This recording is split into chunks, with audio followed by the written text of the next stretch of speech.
Hi, it's Dennis Daly. Nice to have you along on All Week Theater, where we take a classic radio episode and play it out over 5 days. Now, segment 5 of tonight at 9:30. Trembling fingers, I bent over and twirled the dial on the safe and drew the door open.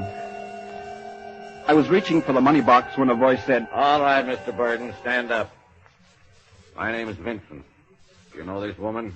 Irene. Oh, Will. Looks like you know each other all right.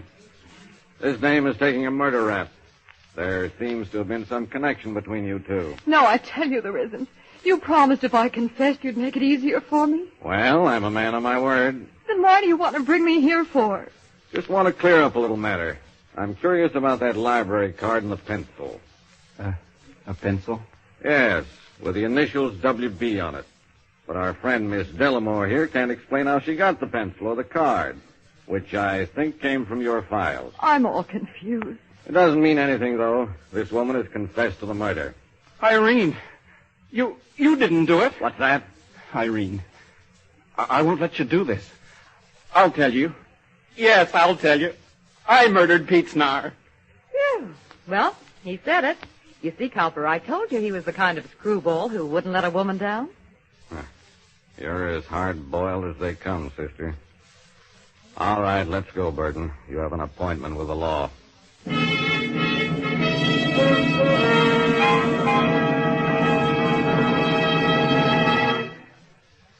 And that's the story, or almost all of the story. Later on, when I could think straight again, I found out what had happened.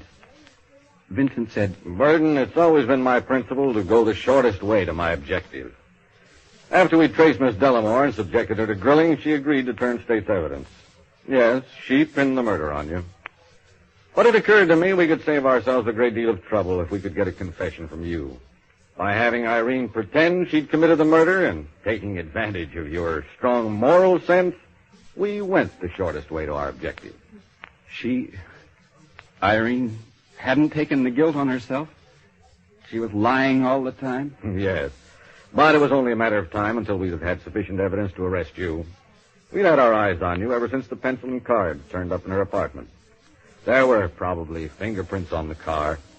And through Irene, we had a source of information by which we could check every detail. But it's all much simpler if we have a confession. Yes. There's just one question I want to ask. Mm-hmm. What makes you think I have a strong moral sense? Well, sir, I'll tell you. Because Irene was technically as guilty as you are. But you wouldn't let a woman take the rap.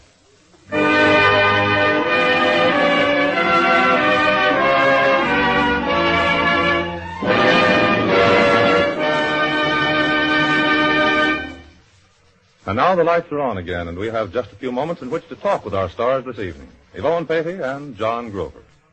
How do you like playing such roles as the one you took tonight, Yvonne? Very much, Hal. The more dramatic, the better. Well, I imagine many of our listeners will be surprised to know that you play a very different role every afternoon on KPO. You mean Barbara Tate? Mm-hmm. Yes, and I hope those who tune me in at 4:30 Mondays through Fridays will think of me as Barbara Tate rather than of Irene. Well, I'm sure they'll get a truer picture of you that way, Yvonne. And now, John Grover, how did you like your part as William Burden, the conscience-stricken bookseller? Well, I felt sorry for the man, Hal, but it was a nice fat part. You're right there. And for the record, we want to tell everybody that you do the smooth announcing job on the Standard Hour, the Standard School, and, let's see, aren't you the one with the peculiar family, Uncle Bagsaddle, Wilberforce, Hysteria, and all the rest? Sure am, Hal. You've been listening to Barbara Tate, too, I see. Well, who doesn't? Well, John, you and Yvonne have really proved your versatility again tonight at 9:30, and thanks for a fine performance.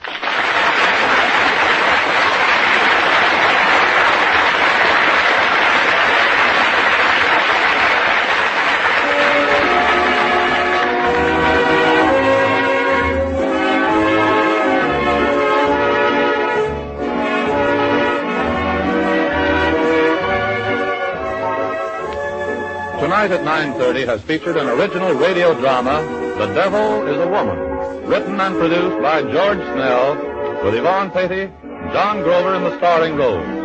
Included in tonight's cast were Lou Tobin, Dick Ellers, and Bert Horton.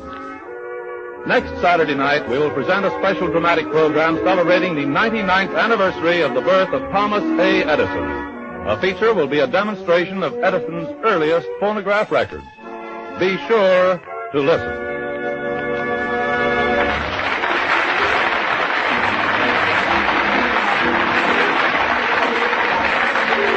This is NBC, the national broadcasting company.